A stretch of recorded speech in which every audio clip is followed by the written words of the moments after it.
BJP IT cell అట్లనే గోధి media అట్లనే వాళ్ళ యొక్క పెయిడ్ బ్యాచ్ అయినటువంటి అంధభక్తుల యొక్క ఏమంటారు వాట్సాప్ యూనివర్సిటీ ఇవన్నీ అంటే ఈ చెత్త మనకి విద్వేషాలు హిందూ ముస్లిం బీజేపీ ఐటీ సెల్ నడుస్తుందే చెత్త మీద.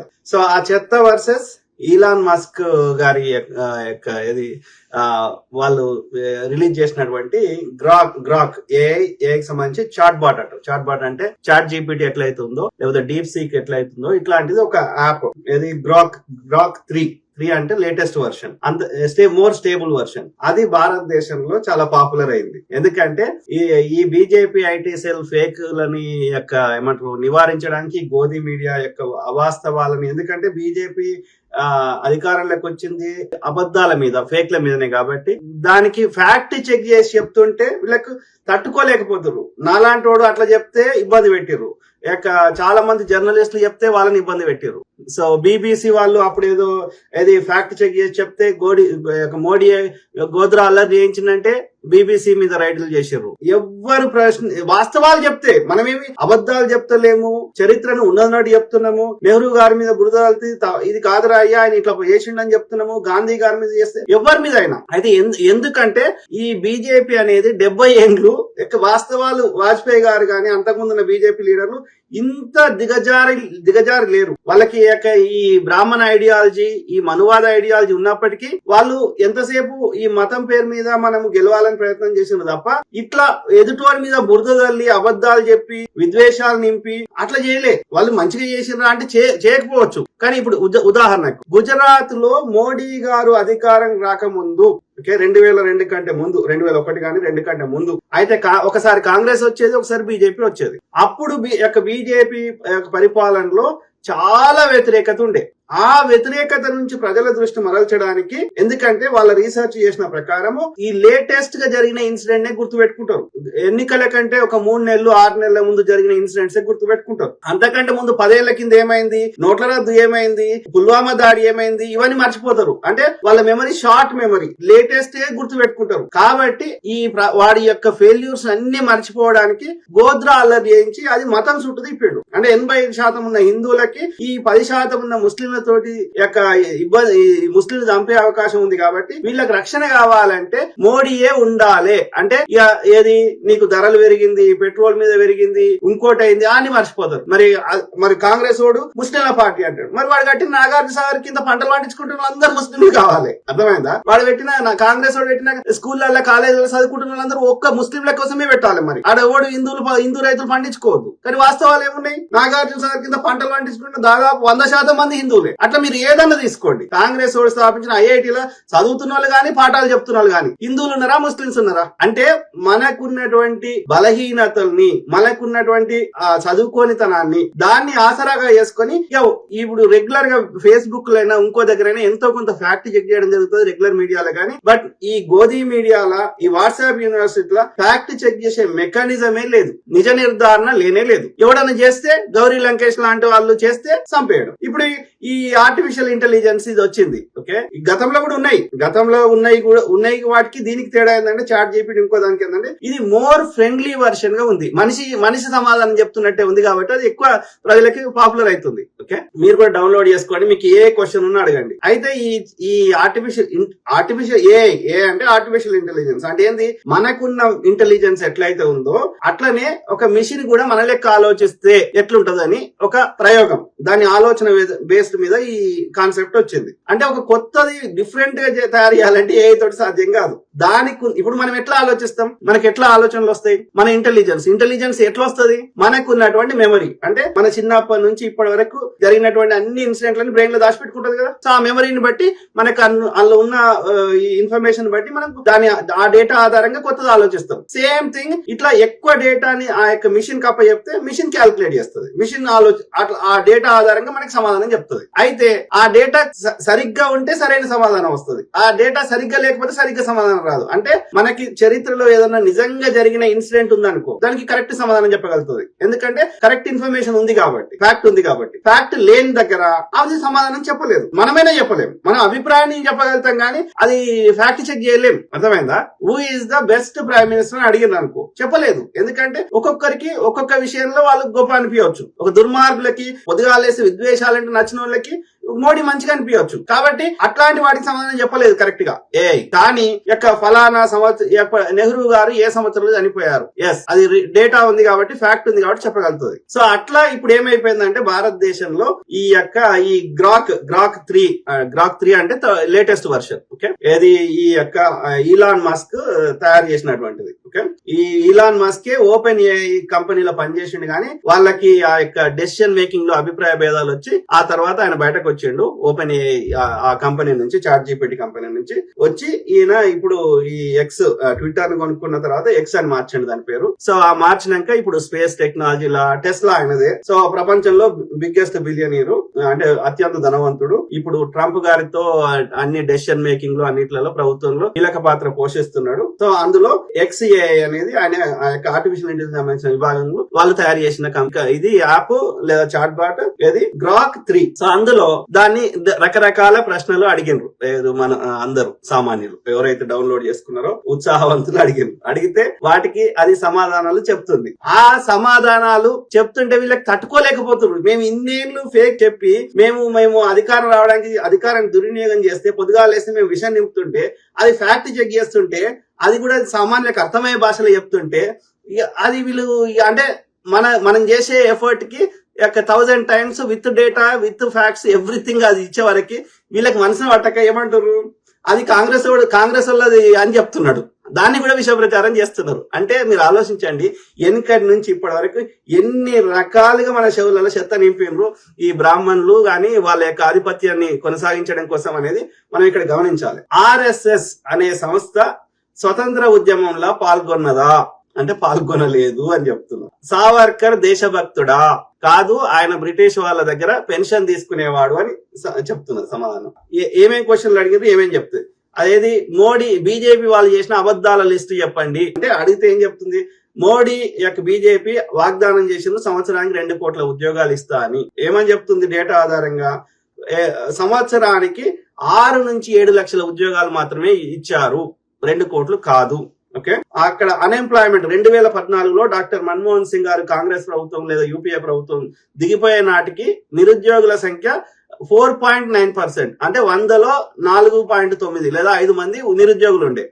కానీ 2023లో ఇది నిరుద్యోగుల సంఖ్య 7.1కి చేరింది. అంటే అప్పుడు 5 మంది పని లేకుండా ఉన్నోళ్ళు ఉండే, ఇప్పుడు 7 మందికి చేరిండ్రు అని చెప్తుంది. అంటే ఈయన ఉద్యోగాలు ఇస్తే మరి 2 కోట్ల ఉద్యోగాలు ఇస్తే, ఎగ్జాంపుల్ చెప్తాను నేను, సంవత్సరానికి 2 కోట్ల అంటే ఇప్పుడు 11 ఏళ్ళలో 12 ఏళ్ళకి వచ్చింది. అంటే దాదాపు 22 కోట్లు లేదా 24 కోట్ల ఉద్యోగాలు ఇస్తే మన ఒక చిన్న సైజు ఉన్నాయి అస్సాంలు గిస్సాంలు అవి చిన్న ఉంటాయి కదా. సో అట్లా లెక్కలు వేసుకుంటే తక్కువలో మన తెలంగాణకి కోటి ఉద్యోగాలు రావాలి. తెలంగాణకి 1 కోటి ఉద్యోగాలు వస్తే ఊహించండి, 4 కోట్ల జనాభాలో లేదా 3 కోట్ల 80 లక్షలు ఎంతమంది జనాభాలో 1 కోటి మంది ఉద్యోగాలు వస్తే, 1 కోటి మందికి ఉద్యోగాలు వస్తే తెలంగాణలో అసలు నిరుద్యోగం ఉన్నాడు, 10 ఉద్యోగాలు కూడా రాలేదు. సో ఇది ఫ్యాక్ట్. మనం జనరల్ గా ఆలోచించినా అదే, అది ఇంకా డేటాతో సహా చెప్తుంది. గవర్నమెంట్ రిలీజ్ చేసిన ఆ యొక్క ఫుల్ డేటాతో సహా చెప్తుంది. ఇది చెప్తుంటే వాళ్ళకి తట్టుకోలేకపోతే మనసు పడతలేదు. మేము ఇన్నేళ్ళు పొద్దుగాలేస్తే మేము విషయం నింపినాం కదా, ఈ అబద్ధాలు చెప్పినాం కదా, మా మోడీ ఇది వీకిండు, విశ్వగురు అయిండు, ఇది చేసిండు, అది చేసిండు, ఇదంతా చెప్పే వరకు ఇప్పుడు ఎవరి మనసులు వాళ్ళు విషయం చేయగలుగుతారు? పెద్దవాళ్ళు, రైతులు, కర్షకులు వాళ్ళ మనసును విషయం చేయలేరు. యువకుల వయసునే విషయం చేయగలుగుతారు. ఎందుకంటే యువకులు వాళ్ళకి ఇంకా దేని మీద అవగాహన లేదు, వాళ్ళ కష్టం తెలియదు, వాళ్ళకి ఒక రెస్పాన్సిబిలిటీ తెలియదు, కాబట్టి వాళ్ళు ఇంకా ఒక ప్లెయిన్ బ్రెయిన్ ఉంది కాబట్టి వాళ్ళ మనసులను విషయం చేయగలుగుతారు, వాళ్ళ లోపల చెత్త నింపగలుగుతారు. ఓకే, కాబట్టి ఆ చెత్తకి యువకులు ఎక్కువ వాడతారు కదా ఈ యాప్. సో వాళ్ళు తట్టుకోలేకపోతారు. కాబట్టి ట్రంప్ కు చెప్పైనా ఇలాన్ మస్క్ చెప్పైనా ఆ గ్రాక్ 3 యాప్ లా వీళ్ళ ఈ బీజేపీ రాకుండా చేయడానికి శత విధాల ప్రయత్నం చేస్తారు. మీరు చూడండి, నల్లధనం తెచ్చి అకౌంట్ లో 15 లక్షలు వేస్తా అన్నాడు మోడీ. సో దానికి యాప్ ఏం సమాధానం చెప్తుంది అంటే, నల్లధనం రాలేదు, నోట్ల రద్దు చేస్తే ఆ నోట్లు రద్దు చేసిన నోట్లలో నల్లధనం అంటే అదే కదా, నల్లధనం అంటే ఆ పాత నోట్లు రద్దు చేయబడ్డాయి, వాటి స్థానంలో కొత్తవి పెట్టిందంటే అలా నల్లధనం ఉన్నదంతా కాలిపోతుంది, బూడిద అయిపోతుంది, మనకి అది నల్లధనం పోయినట్టు. అంటే ఇప్పుడు 100 నోట్లు ఉన్నాయనుకో, అందులో 50 నోట్లు నల్లవి ఉన్నాయనుకో, అంటే దానికి సోర్స్ చెప్పలేకపోయినాం. నల్లదంటే ఏంది? నల్ల రంగేసుడు కాదు. నల్లదంటే ఆ ఆదాయం ఎక్కడి నుంచి ఉందో చెప్పలేకపోవడం, లేకపోతే దానికి ట్యాక్స్ కట్టకపోవడం. సో అట్లా ఉన్నప్పుడు సో ఆ నల్లధనం 50 రూపాయలు చెల్లకుండా చేస్తే మిగిలిన 50 రూపాయలే అకౌంట్ మళ్ళా రావాలి, తెల్లధనమే రావాలి. అంటే నల్లధనాన్ని కాలబెట్టడం, అది చెల్లకుండా చేయడమో జరుగుతుంది. అందుకోసమే తెచ్చిన నోట్ల రద్దు. దాని వల్ల నల్లధనం పోతుంది. నల్లధనం ఎవరి దగ్గర ఉంది అంటే ఆ తీవ్రవాదుల దగ్గర ఉంది కాబట్టి తీవ్రవాదం పోతుంది, ఇది చెప్పారు. కానీ వాస్తవానికి డేటా ఏం చెప్తుంది? ఆర్బీఐ ప్రకారం 99.3%. అంటే 100 నోట్లలో 99.3, అంటే దాదాపు 100 నోట్లు తిరిగి చలామణిలోకి వచ్చినాయి, తెల్లధనంగా అయింది. అంటే ఆ 0.7% నల్లధనం పోయింది. అంటే ఏం పోలేదు నల్లధనం అనేది దాని అర్థం. తీవ్రవాదం తగ్గిందా అంటే తగ్గలేదు. అప్పుడు కాంగ్రెస్ ప్రభుత్వంలో కాంగ్రెస్ చెడ్డ పేరు తేవడానికి, ఈ యొక్క హిందూ ముస్లిం విభజన తేవడానికి దాడులు చేసింది వీళ్ళే. అప్పుడు మీరు ఏ ఇన్వెస్టిగేషన్ అన్నది చూడండి కాంగ్రెస్ హయాంలో, అవన్నిటికీ దారులు మళ్ళీ అడిగిపోయినాయి, ఈ బీజేపీ ఆర్ఎస్ఎస్ వాళ్ళు చేయించారు. ఇప్పుడు కూడా అదే ఎన్నికల ముందు చేయించేది, మళ్ళా హిందూ ముస్లిం చెప్పడానికి బీజేపీ వచ్చినాక చేయించింది బీజేపీ వాళ్ళే, కాంగ్రెస్ ఉన్నప్పుడు చేయించింది బీజేపీ వాళ్ళే. కాంగ్రెస్ అధికారం ఉన్నప్పుడు ఏమో శిక్షలు పడేది, ఇప్పుడు శిక్షలు కాదు, ఈ విచారణ కూడా జరుగుతలేదు. That is the difference. But అప్పుడు ఇప్పుడు చేయించింది వీళ్ళే. లేకపోతే పుల్వామా దాడి చేసినాక ఇన్ని రోజులకి ఎందుకు దేశంలోకి ఆర్డీఎక్స్ ఎందుకు వచ్చిందో, సిబిఐ ఇన్వెస్టిగేషన్ ఎందుకు చేయదు, దోషులకు శిక్షలు ఎందుకు పడే? పొగబాంబు పార్లమెంట్ లో పొగబాంబు పెడితే ఇప్పటి వరకు విచారణ జరగదు, దోషులకు శిక్షలు పడే. విచారణ జరిగితే అవన్నీ ఏడిపోతాయి, బీజేపీ ఆర్ఎస్ఎస్ కి పోతాయి. కాబట్టి దొంగలు ఎవరో గమనించండి. 2014లో 16 లక్షల కోట్ల చలామణిలో ఉండేది క్యాష్. మేము క్యాష్ ట్రాన్సాక్షన్ తగ్గించినాం అన్నారు. సో అప్పుడు ఎంత ఉండే? 16 లక్షల కోట్లు ఉండే 2016లో. ఇప్పుడు 2023లో అది 34 లక్షల కోట్లకు చేరింది. అంటే ఈ క్యాష్ వాడే సంఖ్య ఇంకా పెరిగింది అని చెప్తున్నది డేటా. అర్థమైందా? ఇట్లా డేటా తోటి చెప్తుంటే వాళ్ళకి పిచ్చిలు వేస్తున్నది. కాంగ్రెస్ అంటే వాడిని తిట్టవచ్చు, వాడిని కాంగి అని తిట్టవచ్చు, వాడిని గొర్రె బిడ్డ అని తిట్టవచ్చు, వాడిని ఇంకో తురుకోడు అని తిట్టవచ్చు. కానీ ఇప్పుడు చాట్ బ్యాట్ ఏం జరుగుతుందో అది ఫ్యాక్ట్ చెక్ చేసి డేటా ఆధారంగా చెప్పబట్టే. సో వీళ్ళ కూసాలు కదులుతున్నాయి. ఓకే, తర్వాత మేక్ ఇన్ ఇండియా ద్వారా మేక్ ఇన్ ఇండియా చేస్తా మొత్తం తయారు చేసేదంతా మన భారతదేశంలో చేసుకుందాం, విదేశీ వస్తువులు మనకు వద్దు, చైనా ఇంకో దేశం వద్దు, మనమే ఆ వస్తువులు తయారు చేసుకుందాం, ఇక్కడ ఉన్న వాళ్ళకి ఉద్యోగాలు వస్తాయి, ప్లస్ మన డబ్బులు విదేశంకి పోవు అని చెప్పిండు 2014లో. కానీ వాస్తవం ఏముంది? 2011-12 అంటే అప్పుడు యూపీఏ ప్రభుత్వం లేదా డాక్టర్ మన్మోహన్ సింగ్ గారి హయాంలో మొత్తం జీడిపి అంటే దేశ సంపద, గ్రాస్ డొమెస్టిక్ ప్రోడక్ట్ అంటారు, అంటే మొత్తం దేశ సంపద లెక్క కడతారు. ఆ మొత్తం దేశ సంపదలో తయారీ రంగం ఎంత అంటే 2011-12లో 16.3%. అదే 2022కి వచ్చే వరకు అది 13%కి తగ్గింది. అంటే తయారీ రంగం అప్పటికంటే ఇంకా దేశ సంపదలో 3% తగ్గింది. ఇక మేక్ ఇన్ ఇండియా ఎక్కడి నుంచి అయింది అంటే మేక్ ఇన్ ఇండియా ఇంకా తగ్గింది. ఇది వాస్తవం. ఈ మాట చెప్తే మా విశ్వగురువుకి ఏమంటారు, విశ్వగురువుకి ఏం చేయాలో ఏడ సమాధానం చెప్పాలో అర్థం కాదు. అందుకే ప్రెస్ కాన్ఫరెన్స్ కి రాడు విశ్వగురువు. ప్రెస్ కాన్ఫరెన్స్ కి వచ్చి అన్నిటి సమాధానం చెప్పాలి. రాహుల్ గాంధీ వస్తాడు, ఇంకో ఆయన వస్తాడు, రేవంత్ రెడ్డి గారు వస్తారు, కానీ విశ్వగురువు రాడు. ఎవడో స్క్రిప్ట్ రాసిస్తే అది చూసుకుంటూ అవుతాడు. ఎంత దౌర్భాగ్యం! అంటే ఇండియాని ఒక వరస్ట్ పర్సన్ చేతిలో పెట్టడం జరిగింది. ఎవరు పెట్టించిర్రు, ఎందుకు పెట్టించిర్రు, అది అదాని అంబానీలా విదేశాల అనేది $1 మిలియన్ క్వశ్చన్. ఓకే, ఎందుకంటే భారతదేశం బాగుపడద్దు, భారతదేశంలో ఉన్న మెజారిటీ ప్రజల దగ్గర పైసలు ఉండొద్దు. ఎవరి దగ్గర ఉండాలి పైసలు? అదాని అంబానీల దగ్గర ఉండాలి, లేకపోతే బ్రాహ్మణుల దగ్గర ఉండాలి. ఇది ఒక ఏమంటారు, ఇట్లా ఉంటేనే భారతదేశం అడుక్కునేటట్టు ఉంటేనే మెజారిటీ భారతదేశ ప్రజలు మేము చెప్పినట్టు వింటాము. మా 80 కోట్ల మందికి వాడికి గర్వంగా చెప్పుకుంటాడు, 80 కోట్ల మందికి నేను వచ్చినాక దొడ్డు రేషం ఇస్తున్నా అని చెప్తున్నాడు. అంటే అర్థమైంది, నువ్వు దొడ్డు రేషం ఇస్తే తినే స్థాయికి దిగజార్చినావు. వాళ్ళు సొంతంగా సన్న బియ్యం కొనుక్కునే స్థాయి నుంచి నువ్వు దొడ్డు రేషన్ బియ్యం ఇస్తే తినే స్థాయికి దిగజార్చినావు. అంటే ఎంత దౌర్భాగ్యం! ఇంకా దాన్ని ఘనకార్యంగా చెప్పుకుంటుండంటే వెరీ అన్ఫార్చునేట్. అంటే కళ్ళ ముందట మనని ఏమంటారు, ఏమార్చడం అంటారు చూసారా, అంటే is good at false propaganda, ఫేకులు చెప్పడంలో విశ్వగురు. ఓకే, అర్థమైందా? విషం నింపడంలో విశ్వగురు. సో కాంగ్రెస్ ముస్లింల పార్టీ అని దుష్ప్రచారం చేయడం, అలాంటిది ఏమీ లేదు.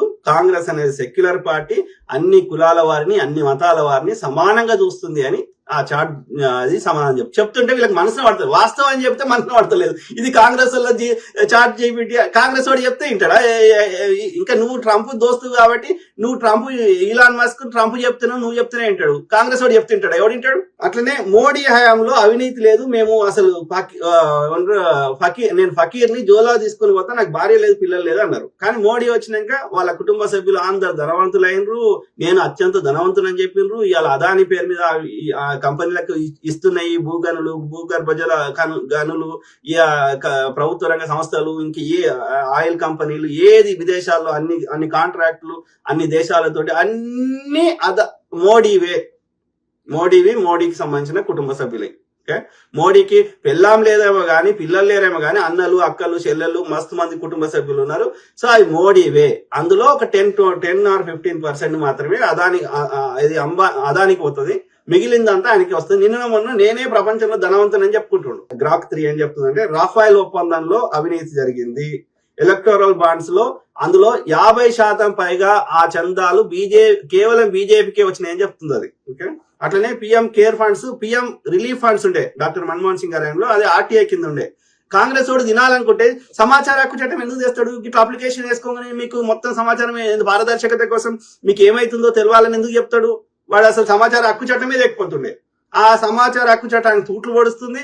ఆ పిఎం రిలీఫ్ ఫండ్ ఉంటే పేరు మార్చి పిఎం కేర్ ఫండ్స్ అని పేరు మార్చుకొని అది ఆర్టీఐ కింద రాకుండా చేసి అది ఎవరికి చెప్పడంట. దాని కింద లక్షల కోట్లు ఉన్నాయి, దాని లెక్క చెప్పమని. అట్లా అడిగితే ఉచ్చ పడుతుంది. మతం అనేది ఒక జీవన విధానం. ఏ కుక్క ఏ దేవుని మొక్కది, నక్క ఏ దేవుని మొక్కది, తాబేలు ఏ దేవుని మొక్కది, ఏనుగు ఏ దేవుని మొక్కది, పులి ఏ దేవుని మొక్కది, ఏ మతాన్ని పాటించదు, సంతోషంగా బతుకుతున్నాయి.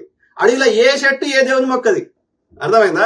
మనం ఇంట్లో నీళ్లు పోసి మంచిగా ఎరువులు వేసి పెంచినా ఆ చెట్టు ఎప్పుడు వీక్తుందో తెలియదు. కానీ అడవిలో ఉన్న చెట్టుకి నువ్వు పోయావు నీళ్లు, నేను పోయా, అది వేల సంవత్సరాల నుంచి ఉన్నాయి ఆడ చెట్లు. అర్థమైందా? తాబేలు ఆ ప్రకృతి నియమించిన ధర్మం ప్రకారం 200 ఏళ్ళు బతకాలంటే బతుకుతుంది, అది 300 ఏళ్ళు బతకాలంటే బతుకుతుంది.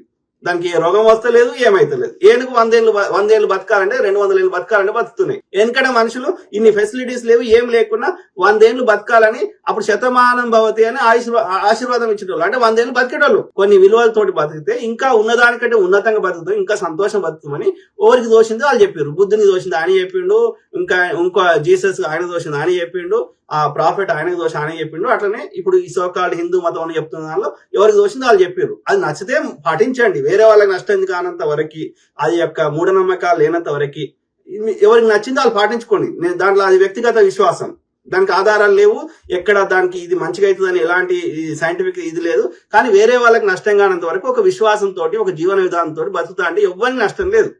కానీ దాని పేరు మీద పొద్దుగాలేస్తే కొట్లాటలు, రాజకీయము, లంగ రాజకీయం చేస్తా అంటే నేను ఏ దేవుని మొక్కుకున్నా అసలు మొక్కకపోయినా వేరే వాళ్ళకి వచ్చే నష్టం ఏంది? ఇట్లనే ఈ కొట్లాటలు పెట్టి పంచాయతీలు పెడితే ఇట్లనే చేస్తే రాను పక్షులు జంతువులు లెక్క అవి ఎట్లయితే నాస్తికంగా ఉన్నాయో మనుషులు కూడా అందరూ నాస్తికులు తయారవుతారు. చూడండి, కొంచెం మేధస్సుతోటి ఆలోచించే వాళ్ళందరూ నాస్తికులు తయారవుతారు. ఆర్టికల్ 370 రద్దుతో కాశ్మీర్ లో శాంతి ఏర్పడింది అని చెప్తున్నారు. అదేం చెప్తుంది? గ్రాక్ 3 ఏం చెప్తుందంటే 2018లో 417 యొక్క హింసాత్మక సంఘటనలు జరిగితే 2022లో 229 జరిగినాయి. కొంతవరకు ఆ యొక్క దాడుల సంఖ్య అప్పటికంటే తగ్గినప్పటికీ అక్కడ ప్రజలు మాత్రం అప్పటితో పోలిస్తే సంతోషంగా లేరు. అక్కడ రాజకీయ అనిశ్చితి ఏర్పడింది. అంతకుముందు ఒక ముఖ్యమంత్రి ఉండేవాడు, ఇప్పుడు ఆ ముఖ్యమంత్రి ఆ యొక్క అది లేకుండా పోయింది, అన్స్టేబుల్ అయిపోయింది. అక్కడ ప్రజలకు ఉన్నటువంటి అశాంతి ఎక్కువైంది, అక్కడ స్వతంత్రం లేదు. ఏం చేస్తున్నాడు మోడీ? ఆ యొక్క ఆర్టికల్ 370లో ఏ సెక్షన్ బి సెక్షన్ ఉంది. ఏ సెక్షన్ రద్దు చేసిండు, బి సెక్షన్ రద్దు చేయలేదు. అప్పుడు నెహ్రూ గారి టైంలో ఆర్టికల్ 370 పెట్టకపోతే అసలు ఆ యొక్క కాశ్మీర్ అనేది ఇలా భారతదేశంలోనే ఉండేది కాదు. ఆ ఆర్టికల్ 370 పెట్టినప్పుడు కాశ్మీర్ అనేది భారతదేశంలో భూభాగం కాదు. అర్థమైందా? అది ఇండిపెండెంట్ గా స్వతంత్ర రాజ్యం. ఎట్లయితే హైదరాబాద్ ఎట్లయితే స్వతంత్ర రాజ్యం ఉండేనో కాశ్మీర్ బ్రిటిష్ వాడు మనకి షేలే ఇచ్చినప్పుడు 2/3 భూభాగమే మనకి అప్పుడు భారత ప్రభుత్వానికి ఇచ్చిండు. మిగిలిన 1/3 భూమి బ్రిటిష్ వాడి షేలే కూడా లేదు. అది స్వతంత్ర రాజ్యాలుగా 565 రాజ్యాలుంటే dominion of India, dominion of Pakistan కలిసి ఆ యొక్క రాజులతోటి వాళ్ళు ఏం చెప్పిండ్రు బ్రిటిష్ వాడు అంటే, ఆ యొక్క మన ఇండిపెండెంట్ యాక్ట్ చేసినప్పుడు ఈ స్వతంత్రంగా ఉన్న 1/3 భూభాగంలో ఉన్నటువంటి 565 రాజ్యాలు వాళ్ళకి ఎవరితో నస్తే స్వతంత్రంగా ఉండొచ్చు, లేదంటే పాకిస్తాన్ డొమినియన్ ఆఫ్ పాకిస్తాన్ తో కలవచ్చు, లేదా డొమినియన్ ఆఫ్ ఇండియాతో కలవచ్చు, వాళ్ళ ఇష్టం అని చెప్పడం జరిగింది. అప్పుడు నెహ్రూ గారి కమిటీ ఏర్పాటు చేసి ఇవన్నిటిని ఈ చిన్న చిన్న రాజ్యాలన్నింటినీ భారతదేశంలో కలుపుదామని అప్పుడున్నటువంటి హోంశాఖ కార్యదర్శి అయినటువంటి విపి మీనన్ గారిని, అట్లనే హోంశాఖ మంత్రి అయినటువంటి సర్దార్ వల్లభాయ్ పటేల్ గారిని ఒక కమిటీగా ఏర్పాటు చేసి ఈ పని అప్పచెప్పారు. డాక్టర్ బాబాసాహెబ్ అంబేద్కర్ గారికి ఏమో రాజ్యాంగం రాసే పని అప్పచెప్పారు. అట్లా ఒక్కొక్కరికి ఒక్కొక్క పని అప్పచెప్పారు. సర్దార్ వల్లభాయ్ పటేల్ గారు ఆ విపి మీనన్ గారు కలిసి అందరితో ప్రయత్నం చేస్తే మెజారిటీ మన లోపల కలిసినాయి. కొన్ని పాకిస్తాన్ చుట్టుపక్కల ఉన్నాయి, పాకిస్తాన్ లో కలవడం జరిగింది. 3 రాజ్యాలు మాత్రం ఇబ్బంది పెట్టినాయి. ఒకటి కాశ్మీరు, ఒకటి హైదరాబాదు, ఇంకోటి జునాగఢ్. ఇవన్నిటిని మనం చాలా బలవంతంగా రెఫరెండం ద్వారా గానీ లేకపోతే బలవంతంగా కలుపుకోవడానికి ప్రయత్నం చేసినాం. అయితే హైదరాబాద్ స్టోరీ అందరూ తెలిసిందే, అది సాయుధ పోరాటం తర్వాత అదంతా. జునాగఢ్ అనేది ఒక రెఫరెండం అనేది అక్కడ ప్రజలు ఏం కోరుకుంటున్నారు అనే దాన్ని బట్టి కలుపుకోవడం జరిగింది. కాశ్మీర్ లో వచ్చేసరికి వాడు పాకిస్తాన్ ఆక్యుపై చేసే ప్రయత్నం చేస్తే అందులో కొంత భాగం వాళ్ళు ఆక్యుపై చేసారు. రిమైనింగ్ మనం అది స్వతంత్రంగా ఉన్నప్పుడు అక్కడ రాజు ఏం చేసిండంటే, నాకు రక్షణ ఇవ్వమంటే నేను నువ్వు నా భారతదేశం కలుపుతాను ఒప్పుకుంటేనే ఇస్తా అంటే, అప్పుడు ఆయన ఏమన్నాడు, రాజు ఏమన్నాడు అంటే, నేను ఎట్లయితే ఇండిపెండెంట్ గా ఉన్నానో అట్లనే ఉంటా. ఇప్పటికి మీరు పాకిస్తాన్ ఆక్రమించినటువంటి ఆ భూభాగం గిల్గిట్ బాలిస్తాన్ ఆజాదీ కాశ్మీర్ అంటారు. ఆ ఆజాదీ కాశ్మీర్ ఇప్పటికీ స్వతంత్రంగానే ఉంది. పాకిస్తాన్ గవర్నమెంట్ కి వాళ్ళు రిపోర్ట్ చేస్తారు తప్ప ఇప్పటికీ స్వతంత్రంగానే ఉంది. అది దానికి సపరేట్ గా ప్రైమ్ మినిస్టర్ ఉంటాడు. అది పాకిస్తాన్ గవర్నమెంట్ వాళ్ళకి రక్షణ మాత్రం కొన్ని విభాగాలకి ఉంటాయి. విదేశాంగ విభాగము, ఆ యొక్క రక్షణ విభాగము, ఏమంటారు ఎక్స్టర్నల్ అఫేర్స్, ఈ 3 విభాగాలు తప్ప మిగిలిందంతా ఇవాళ మనకు ఆర్టికల్ 370 ఎట్లయితే అంటున్నామో అట్లాంటిదే ఇప్పటికీ ఉన్నది. స్వయం ప్రతిపత్తి ఆజాదీ కాశ్మీర్ అంటారు. మనమేమో పిఓకే అంటాం, పాక్ ఆక్యుపైడ్ కాశ్మీర్ అంటాం, వాళ్ళేమో ఆజాదీ కాశ్మీర్ అంటారు. ఓకే, సో అట్లనే మనం కూడా ఆ కండిషన్స్ ఒప్పుకుంటేనే ఆ రాజు భారతదేశంలో కలుపుతా అన్నాడు. కాబట్టి ఆర్టికల్ 370 పెట్టకపోతే ఆ రాజు మనతో కలపకపోతే అది వివాదాస్పదంగా ఉంటుండే, లేదంటే ఆ పాకిస్తాన్ మొత్తం ఆక్యుపై చేస్తుండే. కాబట్టి పొద్దుగాలేస్తే బురదలుతా ఈ అమాయక ప్రజలకి ఏ విషయం మీద అవగాహన లేని ప్రజల్ని పొద్దుగాలేస్తే తప్పుదో పట్టిస్తా వాట్సాప్ యూనివర్సిటీ గోధి మీడియా ద్వారా అంటే, అందులో ఏం చేసిండు, ఆ స్వయం అందులో ఉన్నాయి మొత్తం తీసేయలేదు. ఆ ఆర్టికల్ 370 ఏ ఉంది, బి ఉంది. ఏ తీసేసింది, ఎందుకు తీసిండు అంటే, అక్కడ భూమి ఎవడైనా కొనుక్కోవచ్చు అంటే అదాని అంబానీలు కొనుక్కుంటారు. ఎందుకు కొనుక్కుంటారు, ఆడ ఉన్న ఖనిజాలు కొట్టేయాలి అంటే. వీడు వచ్చింది ఎందుకోసం, వీడిని తెప్పించింది అదాని అంబానీలు. ఆ మొత్తం దేశ సంపద ఏడున్నా, ఛత్తీస్గఢ్ అడవులలో ఉన్నా, కాశ్మీర్ ఉన్నా వాళ్ళకి అప్పచెప్పాలి. ఎందుకు అప్పచెప్పాలి, వాళ్ళకి అప్పచెప్తలేడు, బయటకు కనిపించేది వాళ్ళ పేరు మీద వీడు దోసుకుంటున్నాడు. వీడు మోడీలు దోసుకుంటున్నారు. అందుకే వాడు మోడీ చోరే అంటే వీళ్ళు మనస పడతలేదు. చౌకీదార్ చోరే అంటే కోర్టుల ద్వారా తీర్పు ఇప్పిస్తాడు. అంటే యూఆర్ అబ్యూజింగ్, ఏమంటారు, నీ అధికారాన్ని దుర్వినియోగం చేస్తున్నావు. సిబిఐ, ఈడీ, ఈవీఎంలు, ఎలక్షన్ కమిషన్ ఆఫ్ ఇండియా, కోర్టులు, వీటన్నిటిని అబ్యూజ్ చేస్తున్నావు అందరు నోరు మూపియడానికి. Very unfortunate.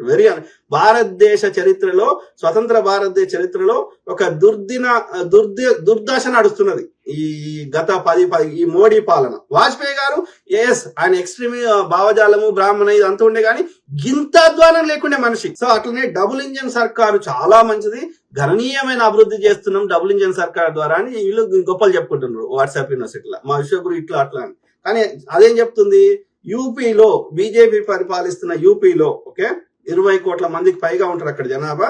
అందులో గతంలో కంటే ఇప్పుడు 22% ఎక్కువ పేదరికం పెరిగిందంట యూపీ. తర్వాత మధ్యప్రదేశ్ ఎంపీలో 20% పావర్టీ అంటే పేదరికం ఇంకా పెరిగిందంట. గతంలో 50 మంది పేదోళ్ళు ఉంటే ఇప్పుడు 70 మంది అయినని చెప్తున్నది. ఇది బీజేపీ పాలిత పెద్ద రాష్ట్రాలు.